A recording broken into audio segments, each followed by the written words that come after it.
When you quit, your mind does this, because you're out. Once you say, I'm not going to quit, when you quit, your mind says, we're done. So it doesn't expand. There's no expansion when you quit. When you say, you, this sucks, I'm drowning, I'm miserable, I'm suffering, I'm broken, but I'm not going anywhere. What happens to your mind is it does this. It says, he's not leaving. So we got to expand. We got to grow. We got to figure this thing out.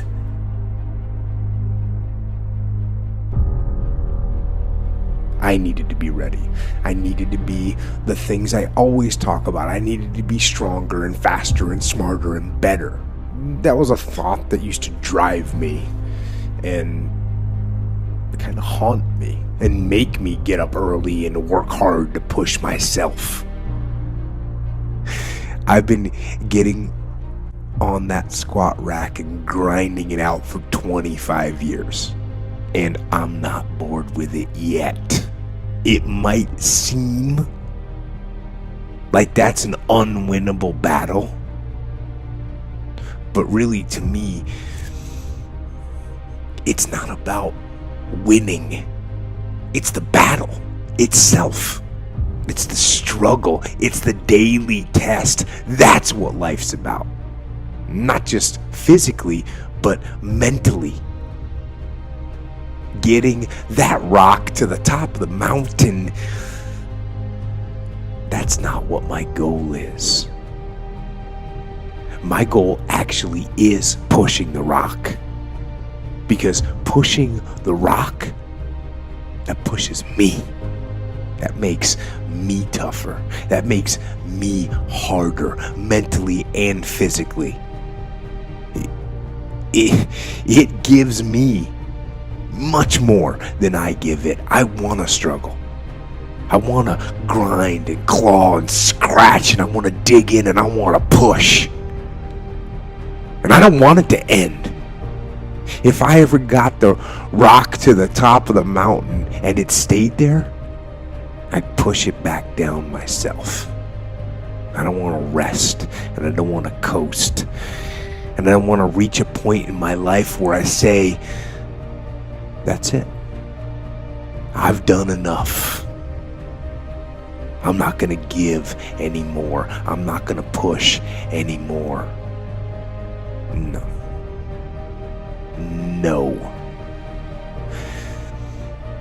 That relentless cycle of day-to-day challenges, they aren't maddening to me. They don't frustrate me. They inspire me. Inspire me to drive and push more and to push harder. So I say, dig in and get to pushing. Those of you who are listening to this, whoever hear this, you will not find toughness in a comfortable environment. You will not find it. I was trying to look for it everywhere. The only way you find it is to drown yourself in a position where you're just out of sorts, where you can't swim and you're drowning. Where you're drowning. You're drowning in life. But you say, you know what, man? And then you start to engage parts of your mind that you never engaged before. But you can't engage it by sitting back in these nice chairs, drinking this nice water, talking to you, talking about what I want to do. When you're in suffer mode and you say, I'm not going to quit. You're forcing your brain now to operate on a level it's not used to. But then it becomes used to it. There's 24 hours in the day where you're alone in this brain. And your brain is talking to you in all kinds of ways. And it wants to control you and pull you in these different pockets. If you can't control your own brain and your brain controls you, you got to tell your brain where you want to go and how you want to go and how you want to get there. You got to control it. If not, it's over. It's over. All I knew back then was hard work. The only way anything gets accomplished. That's all I heard back in those days. You got to work hard. You got to work hard. I'm not getting I can't get this paragraph. I can't remember what the in this paragraph to pass this test to get in the military. Read it again. Still not getting it. Read it again. But if you're not getting it, write it out. And that's how I started learning. Okay, well, I gotta write out every thing I do. And then write it out again. And write it out again. And guess what happened? I got it. I got it.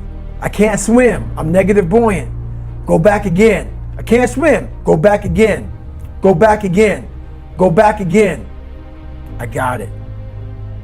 I realized if I keep going back and going back and going back until the just becomes, your mind will say, okay, we're going to figure it out, because he is not going to stop.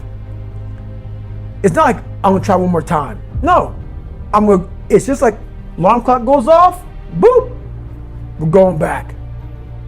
I can't read right, we're going back. I gave myself no way out, and my mind realized that. It's okay, we're going to adapt and overcome now. Like when I say trying hard, your mind knows, man. It knows this guy's me, man. This guy's lying. There's no truth behind it. When I was in Navy SEAL training, people go, how were you there for 18 months? The program was only 6 months long. You were in 3 hell weeks in 1 year.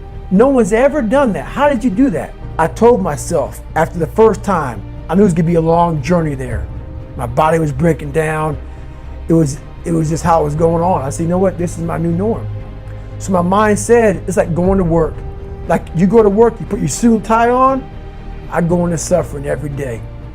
Every day, suffering, being broken, duct taping my feet up, stress fractures, shin splints, being broken. This is my new norm.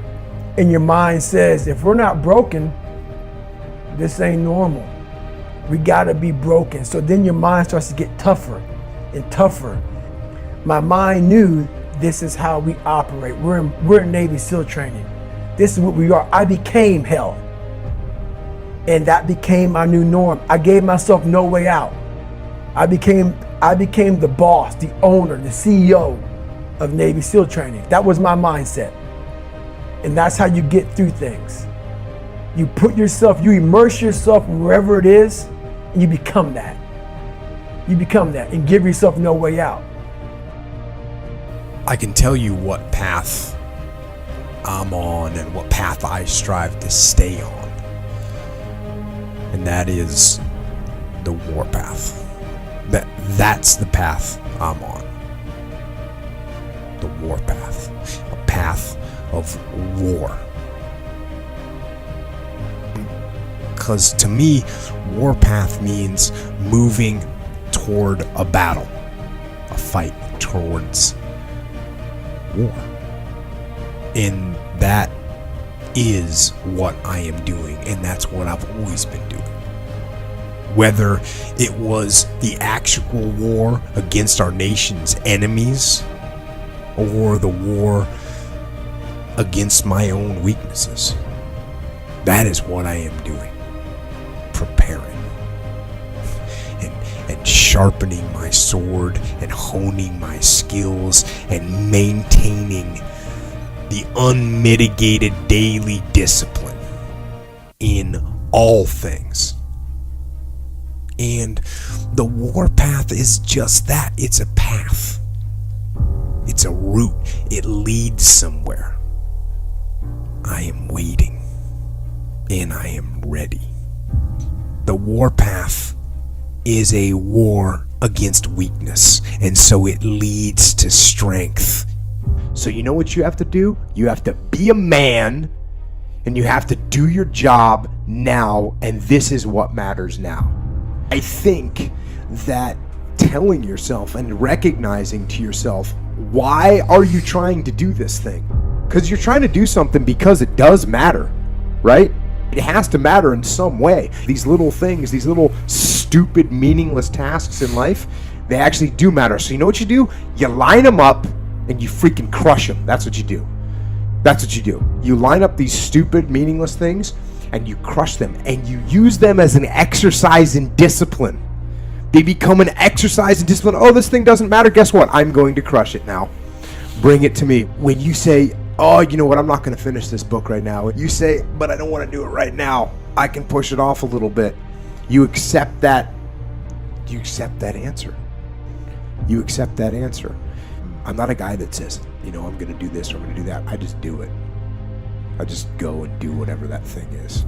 And the path, the war path, leads to control and leads to ownership of your life.